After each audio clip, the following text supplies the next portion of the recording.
given it all, and Tino from last to first has bolted in. We'll see you in December, Carrying Rising Special. Gibayana is drawing clear, and William Haggis has done it again. Hello and welcome to a Hong Kong edition of a preview. The 4 Group 1 races at Sha Tin there on Sunday. Can't wait for it all to unfold. And as far as finding us a winner, the right man for the job is Michael Maxworthy. How are you, Maxi? I'm good, thank you, Brad. Great to be here again. This is my second home at this time of the year. I don't know how many that I've covered over the years, but nothing really changes. They get it spot on all the time. It's a system, the track work system, the race day presentation, everything is 100%, but the quality of horse every year is great. It just seems to get better, and I think, Brad, on Sunday, we might be seeing something a little bit special in the sprint.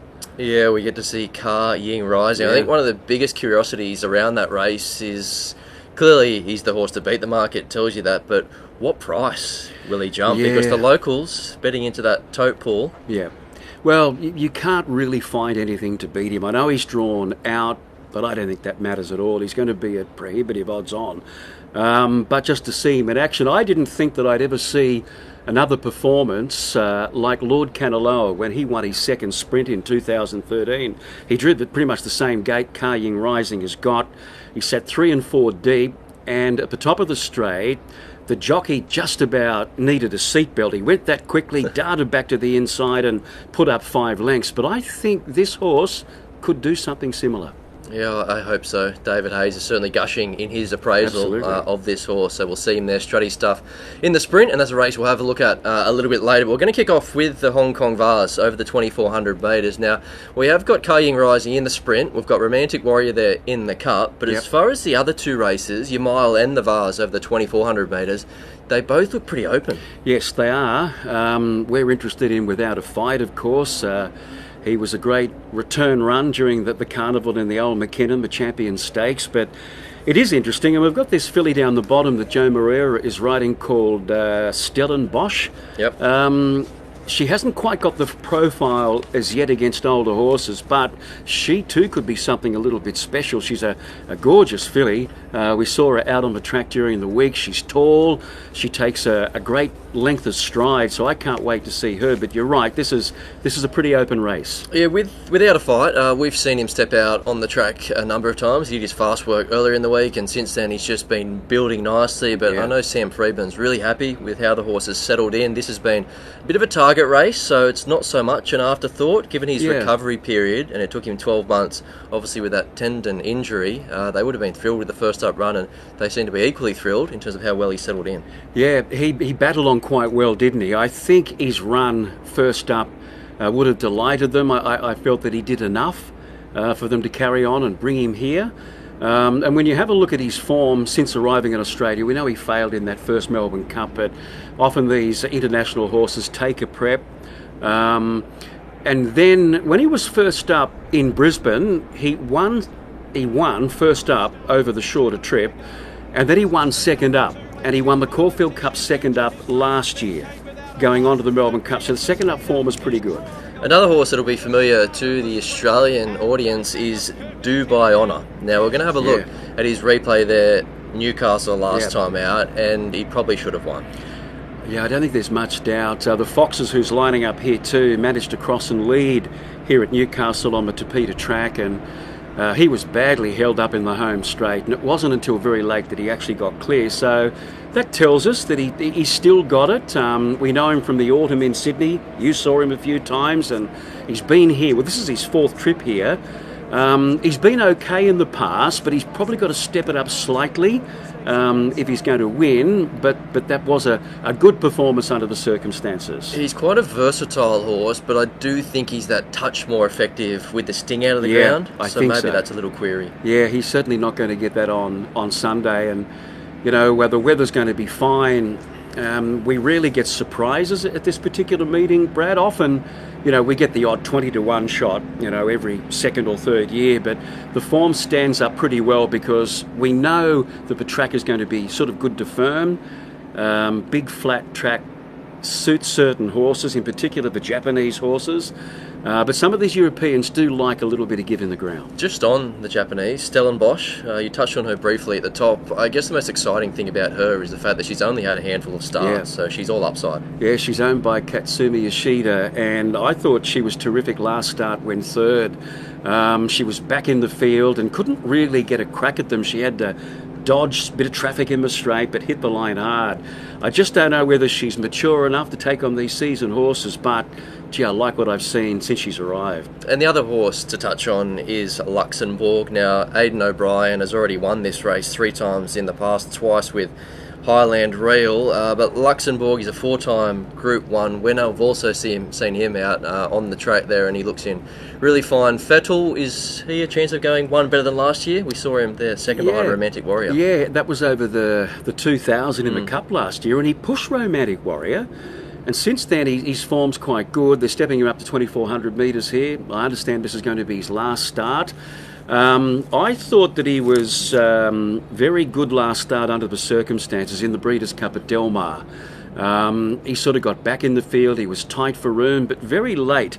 You'll note that he does find the line quite well. So he's a traveller. He goes anywhere, always performs quite well, and I think he's got a realistic chance of winning. All right, in the Vase, have you got a tip for us? Yep, and a duet play? I'm going to go with Without a Fight. I think he's probably going to sit quietly, second half of the field maybe. He might have to get on his bike a little early, but he can really stay, as we know, this horse. And he's going to conserve plenty of energy by drawing barrier 1. And I think he's going to be very hard to hold out if he's right. He's feeling good on the day. So we'll go with Without a Fight, Brad. And the duet, the one that I'm going to play with him, is Luxembourg, ever consistent. So that's my duet in the Vase. Without a Fight and Luxembourg there for the punters playing over the 2,400 metre Vase. We'll turn our attention to the sprint now. The Hong Kong sprint over the 1,200 metres. Ka Ying Rising drew barrier 11. David Hayes, you just cannot get a negative word from him around this horse. And even after drawing that gate, he said, well, at least it takes bad luck out of the equation. That's glass half full, isn't it? Yeah, absolutely. Yeah, all the interviews he's done, he just keeps talking him up, doesn't he? And he's the right man to do it. Whereas Zach, on the other hand, is trying to keep a little bit of a lid on it. But look, I think he just wins. Looking at the opposition, good quality field, but I can't see anything there that's going to test him. The tempo of the race, Brad, California Spangle likes to lead, but he's not super quick. He's going to have to be ridden hard by Brendan Abdallah from that inside gate, really, to get him going. Victor, the winner, is pretty quick as well. Now, he led the sprint 3 weeks ago, the Jockey Club sprint that Ka Ying Rising won, and they ran 23.12 through the first 400, and Ka Ying Rising was a part of the speed, so he's pretty quick as well. Yeah, so we know that he can absorb pressure and still quicken off it. So are there any chinks? No, not at all. And if you were here, and I know you were on Wednesday, he was like an unidentified flying object on that dirt track. He was a UFO. We found out later that it was Ka Ying Rising, ridden by Zach Purton in the gallop. He was just sitting cold on him, and he ran 22.6, seemingly with a lap full. So I think he just wins. Yeah, we saw a replay of him there before where he just annihilated his rivals. He looked like he had gears, and he still broke a long-standing track record. So the second horse is worth touching on. How deep is your love? So James McDonald rides. He has a little bit of confidence. I don't think he's ambitious enough to say that he can turn the tables, but he is quite confident in that he expects the horse to run well. Well, he did last start, didn't he? He was the eye-catching runner behind Ka Ying Rising, really hitting the line hard. And his recent barrier trial on the dirt was exemplary. McDonald was on him, and he looked terrific. I think he's possibly the Quinella horse.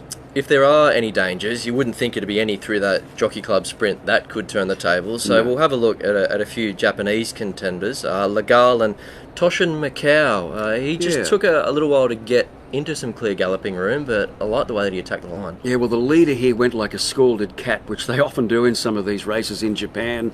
And Legal was very good because he had to chase the tempo. He was up running third or fourth with Victor the Winner. Victor the Winner faded a little bit late. Legala reached the lead, just held on. But yes, Tosh and Macau must have made up about 8 lengths in the home straight.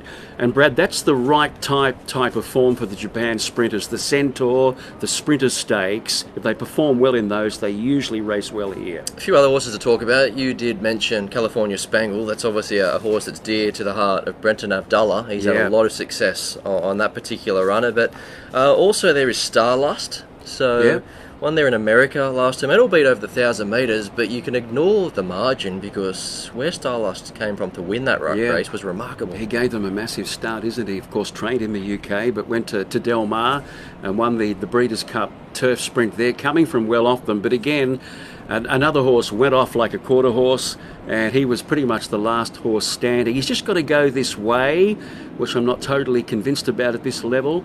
And the UK sprinters, haven't been great in this race in the past. And where do you think the Australian Hope recommendation, where does he fit in? Well, he's a multiple Group 3 winner, isn't he, in Australia? You probably know more about him than I do, Brad. But the fact that Kieran Maher has got all those horses to choose from, he sends him, tells us a bit. He settled in quite well here, but I think he's racing for, maybe 3rd or 4th spot. Yeah, but even so, that'd cap a big spring for Kieran Maher, who did win the Everest and the Caulfield Cup. So who are we tipping? Can anything beat Car Ying Rising? No, I just can't wait to see him, live, thundering up the straight here at Sha Tin. And I've got How Deep Is Your Love as the duet runner with him. He was the sectional star there, running on late behind Car Ying Rising. So we'll head off to a quick break. On the other side, we'll look at the Hong Kong Mile and the Hong Kong Cup featuring Romantic Warrior.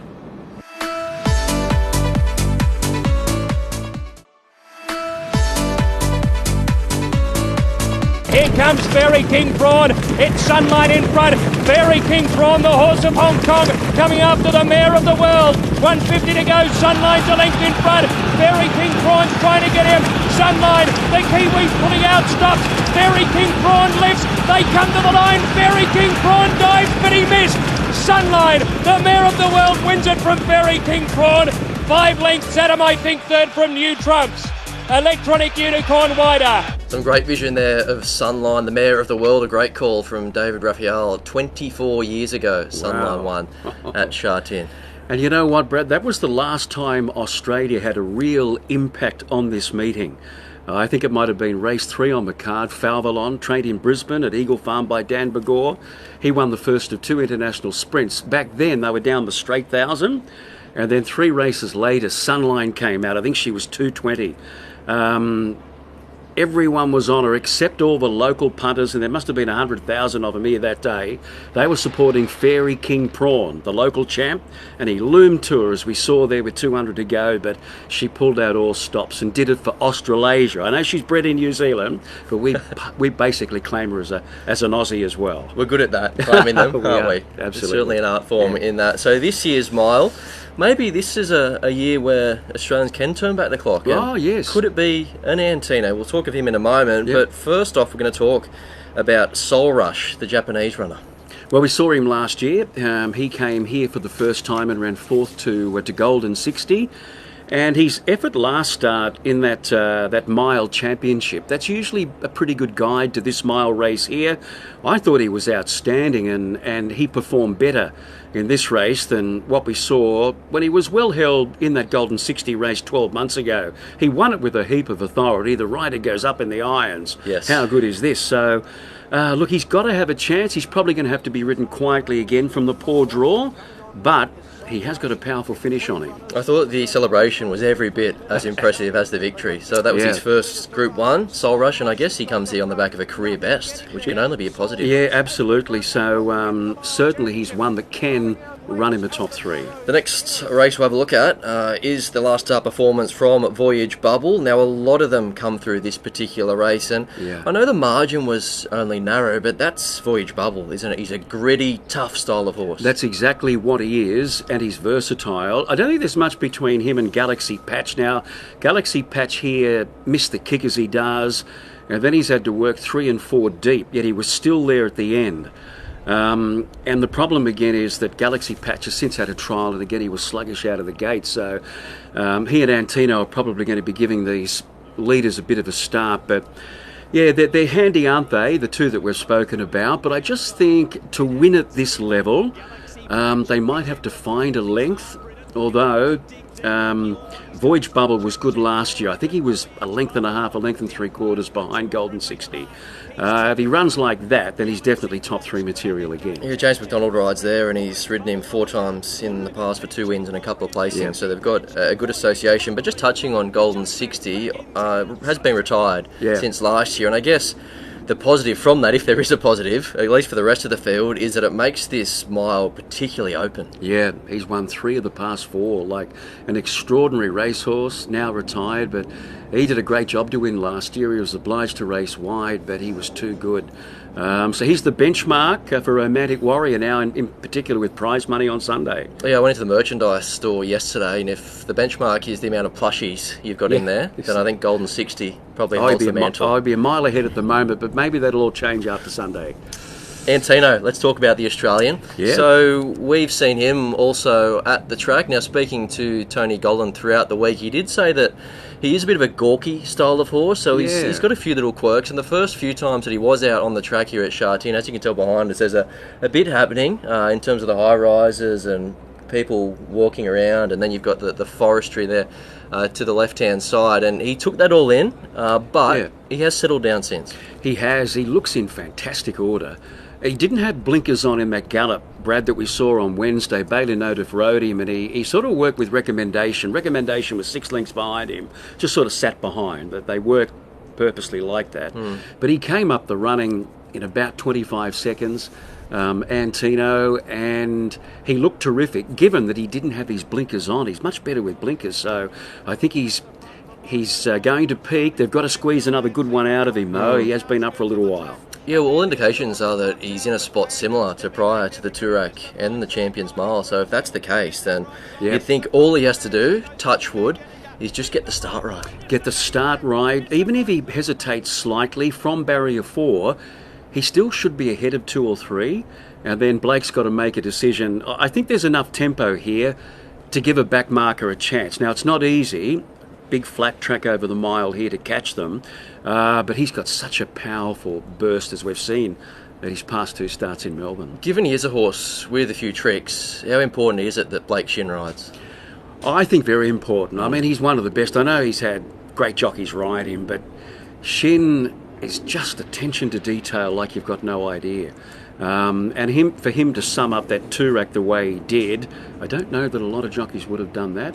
But he's a very strong horse. He knew what he had underneath him, and he got it spot on. So here's hoping he can do the same. Yeah, a couple of these races have only had to look at a few replays, but this one, we're going to replay 4, such as the depth of the mile, and Janta Manta. Yeah. Japanese horse. He too is lightly raced, a 3-year-old colt. He's a last start Group 1 winner where he actually beat Ascoli Pacino. Yes.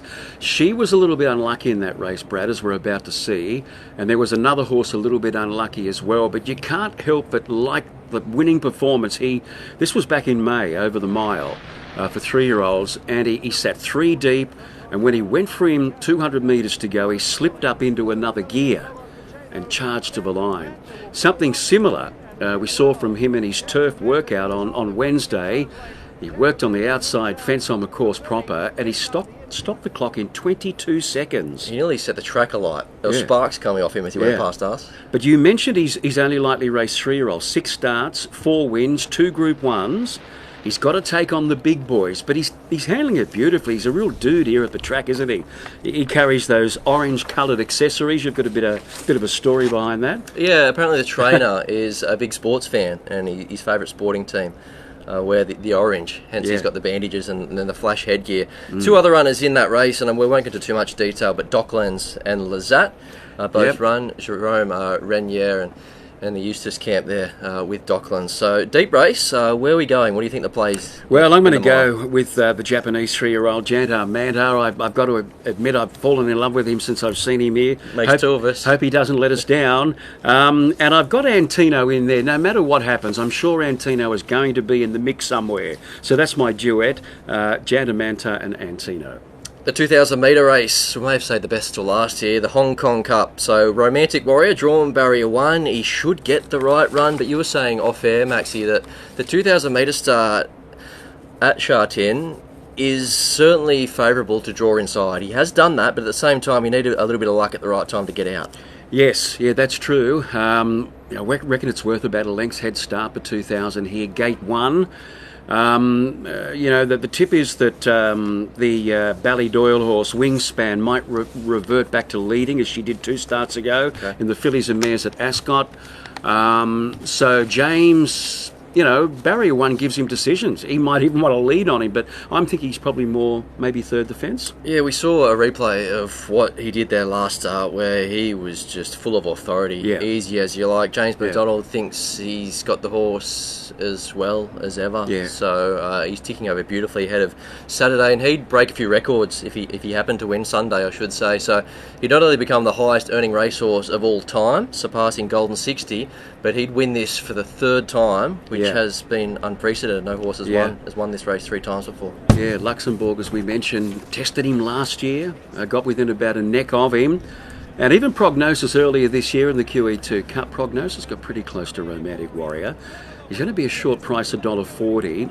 Good quality race though, but again he had that soft kill first up, didn't he? It was oh so easy, and then his track gallop on the course proper was amazing as well. He worked with Victor de Winner, a Group 1 winning sprinter, just cruised up to him on the course proper, putting his hand up saying, I'm ready for Sunday. An 8-time Group 1 winner already, and no doubt hard to beat there on Sunday. So the Japanese, are they the biggest threats? Yes. Tastiera and Liberty Island, 2 really classy gallopers, and Damien Lane rides Tastiera. Yes, we're going to have a look at his replay of his last start performance, the Tenno Show Autumn. Liberty Island was in this as well, but she was stuck 3 deep all the way, and she felt the pinch a little bit late. It was the run she needed to have, but Tastiera runs a really good second here to Deduce, who's an outstanding horse. Since this race here, Deduce has come out to blitz them in the Japan Cup. Now, this horse ran 6 in the Arama last year. That race is usually regarded as, well, arguably Japan's best race. Should have finished closer. Badly checked at the 400, this guy. And he settled in well here late. They were a bit worried about him earlier, Tastiera, because he's a little bit of a nervy. He doesn't carry a lot of condition, but he has settled down pretty much every day, and he might be the horse that sits up on the pace, maybe 2nd or 3rd. He'll make his own luck, and it's worth noting that the Japanese have a fantastic record in this race. They've won it 8 times in the past already, the latest of those being Love Only You in 2021, ever since pretty much the domination of Romantic Warrior. So Liberty Island, we'll go back and have a look at Liberty Island at her absolute best here. Yeah, well, she'd won the Triple Tiara as a 3-year-old filly in Japan, and only 7 fillies in the history of racing there have ever done that. And then she finishes 2nd here in the Japan Cup last year, behind Equinox, who was just unbeatable. Now, he beats her easily, but for a 3-year-old filly to do that, extraordinary. But she then went to Dubai earlier this year, and she ran 3rd in the Shima Classic, behind Rebel's Romance, another superstar. She got too far back, closed okay, but since there's been a little bit of an issue with the Brad, it was sesamoid ligament. They had to back off her, and she had that first up run where she petered out of it late, but her work here during the week says that she's spot on, and if she's back as good as what she was when she ran 2nd to Equinox, she can test Romantic Warrior. Kawada's just got to get it right. Follow Romantic Warrior as far as he can, and perhaps have the last crack at him. Yeah, she's got something about her. You've just got to take her on trust. Yeah, I because think if she runs up to her best, you might she's be there with a rewarded chance. with a price. And the tie-in there for the Australian punters is that she's a daughter of Yankee Rose. Yes, multiple Group 1 winner. She won a Spring Champion She did. Stake. She placed as a 2-year-old in a slipper, placed in right. the Cox Plate, and she's the mother of one of the great mares. Okay, a tip and a duet from you. Well, the tip here, now what I'm going to do, the Hong Kong punters will be giving me a clip over the air. Romantic Warrior is going to be the hot favourite. Regarding I'm going for Liberty Island, by the way, just hoping that she's on song. But I'm putting in Tastiera in the duet. Even if he wins and they run 2nd and 3rd, I think the duet will pay okay. Okay, well there you go. Hopefully the Japanese will stand up. They've obviously got a fantastic record at the race, and they have lit up the track here over the past few mornings in track work, as they so often do. They're such commanding horses with such a presence. But thank you, Maxi, there for joining us, and hopefully the punters and the viewers out there got something out of that. Can't wait for Sunday. The World Pools will be in full swing. And all the best if you're having a bet at Shartin. Romantic Warrior, he's clinging on. Luxembourg driving, Romantic Warrior. But it's all Antino from last to first has bolted in. We'll see you in December. Carrying Rising Special. Dubai Honour is drawing clear, and William Haggis has done it again.